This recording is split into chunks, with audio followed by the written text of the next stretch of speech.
Students, आज की हम इस वीडियो में करेंगे CS 304 ऑब्जेक्ट ओरिएंटेड प्रोग्रामिंग के क्विज़ नंबर 3 2024।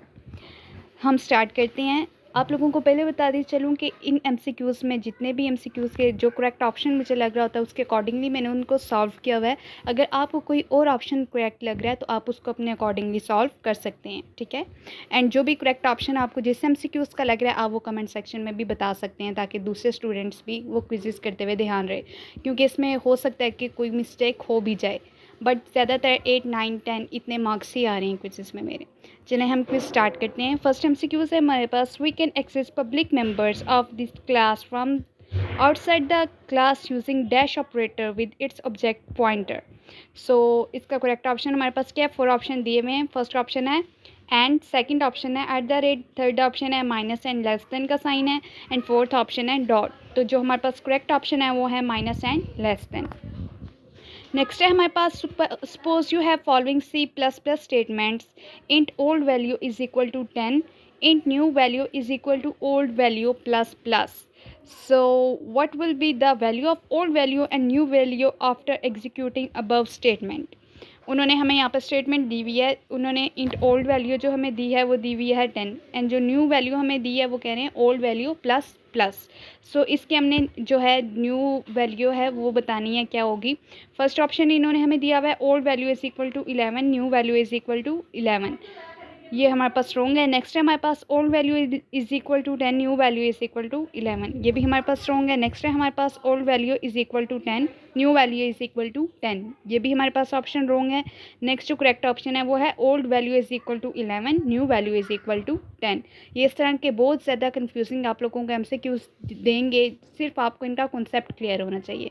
नेक्स्ट इन्होंने हमें MCQs भी इसी टाइप का दिया हुआ है। चलते हैं नेक्स्ट MCQs की तरफ।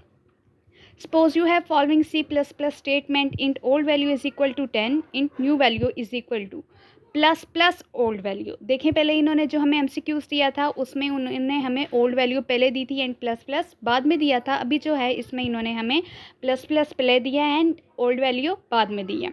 What will be the value of old value and new value after executing above statement. चलें हम इसकी जो करेक्ट ऑप्शन है वो देखते हैं।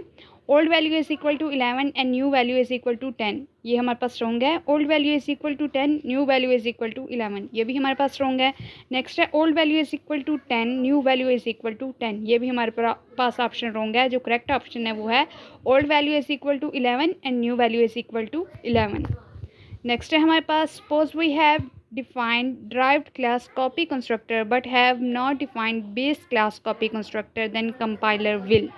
सो इसका कंपाइलर जो फर्स्ट ऑप्शन है हमारे पास है use base class assignment operator, second है use base class default constructor, third है हमारे पास none of these option is correct, and fourth है हमारे पास generate base class copy constructor itself. So इसका जो करेक्ट ऑप्शन है हमारे पास वो है फोर्थ वाला, generate base class copy constructor itself. Next है हमारे पास, in C++, the subscript operator must be overloaded as a dash of the class with one parameter of dash type। First option है हमारे पास मेंबर फंक्शन कोमा 4, सेकंड है non member function comma 4, third है non member function comma int, and fourth option है हमारे पास member function comma int. So जो इसका करेक्ट ऑप्शन है वो है हमारे पास member function comma int. Next है हमारे पास, which of the following operator operate on one operand. उनमें हमारे पास कौन सा वन ऑपरेंट आता है? यूनिरी ऑपरेटर्स, सेकंड है हमारे पास बाइनरी ऑपरेटर्स, थर्ड ऑप्शन है हमारे पास all of the given options, fourth है हमारे पास टर्नरी ऑपरेटर। सो जो करेक्ट ऑप्शन है हमारे पास वो नंबर 1 है, यूनिरी ऑपरेटर्स। नेक्स्ट है हमारे पास, consider the code below class 1 bracket protected int I colon bracket class 2 public class 1 bracket close and semicolon. So इसका अब हमने करेक्ट ऑप्शन बताना है। None of the given option first option है, second है हमारे पास प्रोटेक्टेड, थर्ड है हमारे पास क्लास, फोर्थ है हमारे पास प्राइवेट। सो जो इसका करेक्ट ऑप्शन है वो है हमारे पास प्रोटेक्टेड। नेक्स्ट देखते हैं, consider the code below class 1 bracket public. Next आ जाता है हमारे पास void function 1 bracket close.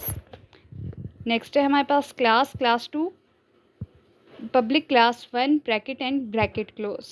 So इसमें हमारे पास फर्स्ट ऑप्शन है प्राइवेट, सेकंड है पब्लिक, थर्ड है none of the given option, fourth है प्रोटेक्टेड।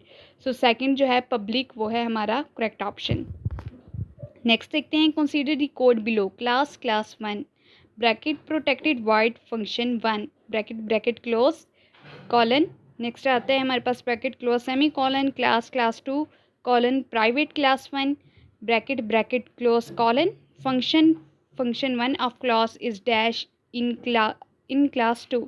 सो इसमें हमने इन्हें बताना है कि हमारे पास फंक्शन क्या है फंक्शन 1 का क्लास 2 में। सो इसका जो फर्स्ट ऑप्शन है हमारे पास वो है none of the given option, second है हमारे पास प्राइवेट हिडन, थर्ड है हमारे पास पब्लिक एंड फोर्थ है हमारे पास protected. So second is the correct option private and. So guys ये थी हमारी आज की video. Thank you so much for watching.